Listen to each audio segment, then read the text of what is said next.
So enough of me. Holy shit. Your next comic coming to the stage. We love him here at camp. He runs an amazing show at the world-famous Laugh Factory called The Young Hustle Show. Keep it going for Skyler Higley. Hey, how we doing, everybody? Yeah, shut the fuck up! Sorry, that's a new character I'm working on called My Dad. Hello. I was raised by white people, which was why my voice sounds like this. And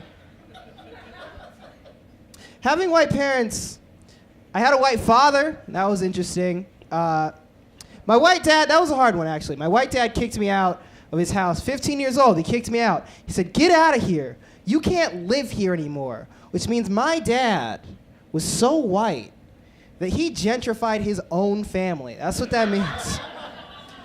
I know. I told my brother like 2 weeks later, he was like, "I know, they're building a Whole Foods where your room used to be." It was insane.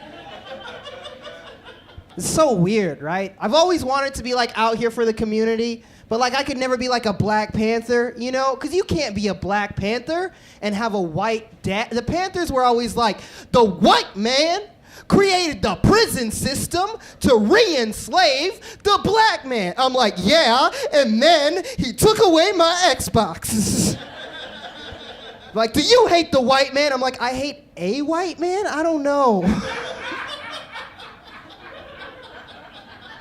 I used to get in trouble growing up. He'd go to hit me. I'd be like, that's child abuse and a hate crime, so don't do it. It's weird. We celebrated Kwanzaa, just like none of the black families in America. It's true. If you don't know Kwanzaa's 7 days. You light a candle for each day. Kwanzaa is basically like a black Hanukkah, which makes Kwanzaa the Drake of holidays, you know? So every year we would celebrate it. Every year it was so unnecessary. Because it was like the 90s, right? If you're trying to raise your black son with a sense of cultural identity in the 90s, don't celebrate Kwanzaa. Celebrate the OJ verdict. That's all you gotta do. It's just me and 2 adult white people, all 3 of us wearing full African dashikis. You guys. Yeah. Even as a kid, I was like, are you guys sure that we should be doing this right now? Like, I know the only books I've ever read are by Dr. Seuss, but I feel like you're Grinching my Christmas. You know what I'm saying? And that was the thing, is like, I would read these books about Dr. Seuss, but my parents would raise me with this cultural identity, you know? They taught me about slavery and about civil rights, because that's all that white people know about black people. So I would learn about these things and read Dr. Seuss. Sometimes you get those things confused, you know? Sometimes you misquote. Sometimes I'd be like, I believe it was the Reverend Dr. Seuss who once said, "Hate cannot cast out hate. It would not, could not in a box. It would not, could not with a fox. It would not, could not in the rain. It would not, could not on a train. The quest for freedom must never stop. Green eggs and ham on the mountaintop." That's 100% true. I was also raised Mormon because everybody's parents makes mistakes. And I know you're thinking, look at me, black Mormon. It's like a paradox. I'm like so rare that if you catch me, I have to give you all my gold. You know what I'm saying? Black and Mormon. That's why, like, I feel like if you're gonna be black and religious, you have to go to a black church. People always wonder what it was like to be black and to be Mormon. I describe it like this. Being black and Mormon is like being black and going into a white barber shop. 'Cause you can go in, but your head's gonna come out fucked up. So, I don't believe in segregation per se. But if I ever saw a Great Clips with a sign in the window that was like, "No Negroes allowed," I'd be like, that's nice of them. That was really good. Mormons had some racist beliefs starting out. It's true. Mormons believed that black people were cursed by God with black skin. That's a true belief that they had. You know how God always be cursing people with sun protection? It's like, for disobeying me, you and all your seed will get SPF 50. Classic God.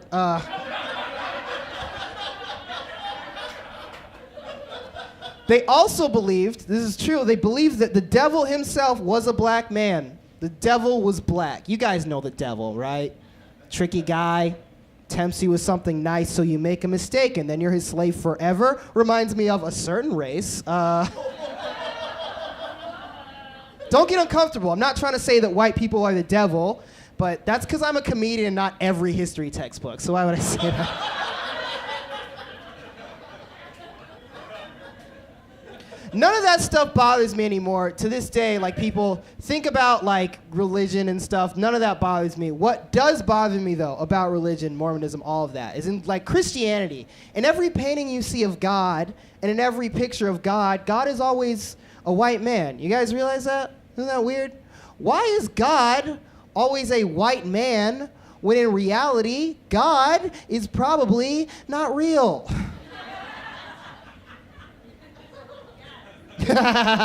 Yes. We're all sinners in here. My mom did try a little bit harder than my dad, though. My mom, one time, my mom wanted me to know, that I was a black man in America, so she sat me down. She was like, Skyler, there's this word that sometimes people use in reference to black people. It's called the N-word. It's a very racist word, and you should never say it. You should never say the N-word. And I looked at my white mom. I was like, no, nigga, you should never say the N-word.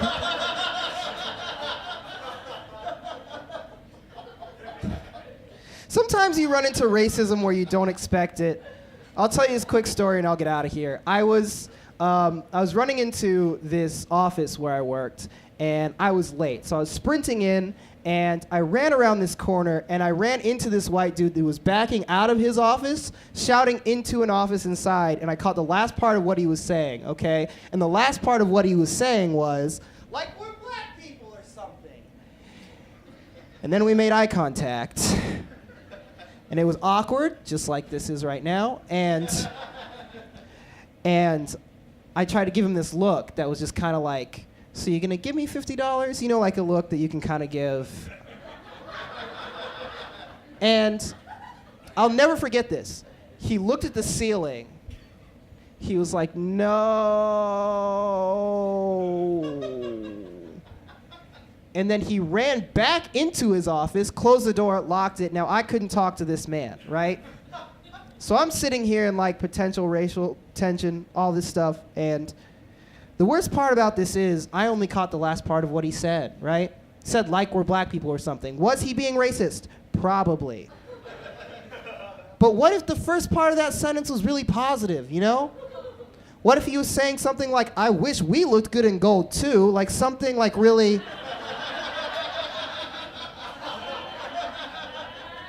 Like, what if it was something like, I wish our people had invented a good genre of music, like something really positive. I was thinking maybe this guy was being really woke, Maybe he was being so woke that he just accidentally woked himself all the way to sleep, right? What if he was talking to his coworker, and his coworker was saying something like, man, Kevin, why is everything so hard, bro? Shit's hard, man. The boss is trying to get me to file all these files, and wife's, she's being just awful, and everybody's trying to get me to watch Game of Thrones. I don't want to watch it. Why is everything so hard for us white men in America? And our other friend here, our woke friend's just like, well, come on, other white dude, also named Kevin.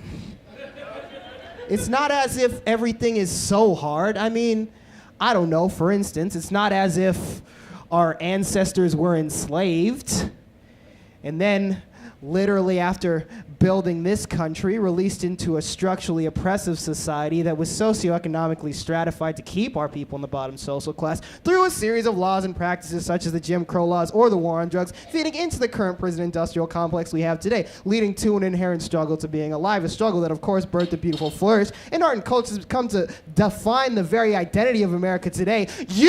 Like we're black, but that's when I run in, and he's like, no! I've been Skyler Higley. Have a good night.